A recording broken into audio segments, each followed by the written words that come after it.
அன்பு நண்பர்களே, அனைவருக்கும் அன்னை சமையல் உமாவின் அன்பான வணக்கங்கள்.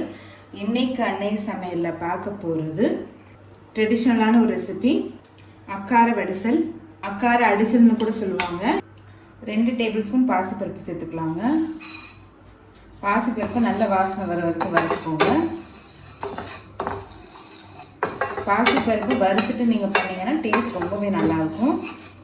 பாசிப்பருப்பு நல்லா வாசனை வர வரைக்கும் வறுத்து வச்சுங்க. இப்போ இதை தனியாக வச்சிடலாம். நான் அக்கார வடிசல் குக்கர்லேயே பண்ண போகிறேங்க, சீக்கிரம் ஆகிடும். அதுக்காக தான் 2 கப் பால் சேர்த்துக்கலாம். பொதுவாக பாரம்பரியமாக பார்த்தீங்கன்னா பித்தளை பாத்திரத்தில் பண்ணுவாங்க. நம்ம சீக்கிரமாக ஆகணுங்கிறதுக்காக குக்கரில் பண்ண போகிறோம். அப்படி இல்லைன்னா நீங்கள் நல்ல அடிக்கனமான பாத்திரத்தில் கூட நீங்கள் எடுத்துக்கலாம்.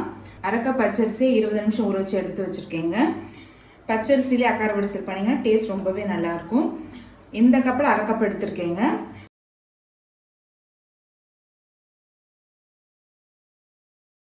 1/2 கப் அரிசிக்கு 2 கப் பால் சேர்த்துருக்கீங்க. அதாவது 1 கப் நீங்கள் அரிசி எடுத்தீங்கன்னா 4 கப் பால் சேர்த்துக்கோங்க.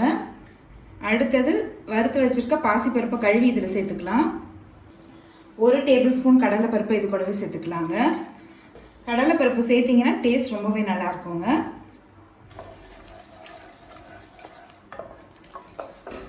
இப்போ மூடி போட்டு குக்கர்லேருந்து 5 விசில் வந்தோடனே இறக்கி வச்சிடலாம்.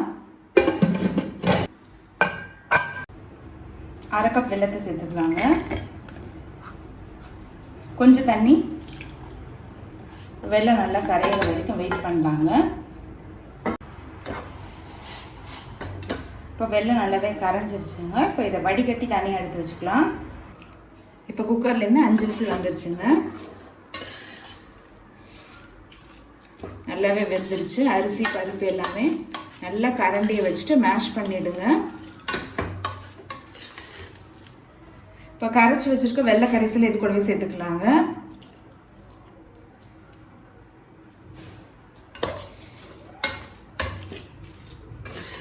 நல்லா மிக்ஸ் பண்ணிக்கோங்க.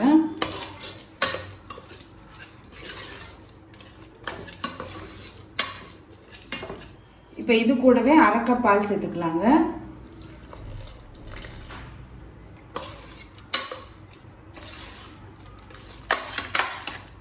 சக்கரை பொங்கல் மாதிரி இருக்காது, கொஞ்சம் ஒரு மாதிரி தளர்வாக தான் இருக்கும். நீங்கள் அதுக்கேற்ற மாதிரி தண்ணியோ பாலோ சேர்த்துக்கலாம். கொஞ்சம் ஏலக்காய் பொடி, கொஞ்சம் பச்சை கற்பூரம் நீங்கள் விருப்பப்பட்டால் சேர்த்துக்கலாம். உங்களுக்கு அந்த டேஸ்ட் பிடிச்சதுன்னா சேர்க்கலாங்க. அதே மாதிரி கொஞ்சமாக தான் சேர்க்கணும், ஒரு பிஞ்ச். ரொம்ப சேர்த்தோன்னா டேஸ்ட்டே மாறிவிடும், நல்லா இருக்காது. இப்போ கொஞ்சமாக குங்குமப்பூவை பாலில் ஊற வச்சு சேர்த்துக்கலாங்க. குங்குமப்பூ விருப்பப்பட்டால் சேர்த்துக்கலாம். கடாயில் தேவையான அளவு நெய் சேர்த்துக்கலாங்க. இப்போ கொஞ்சமாக முந்திரி சேர்த்துக்கலாம்.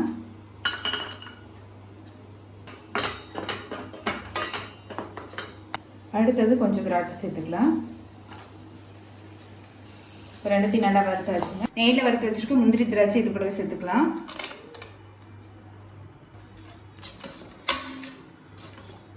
அக்கார வடிசல் ரெடி ஆகிடுச்சுங்க. சர்வ் பண்ணிடலாம்.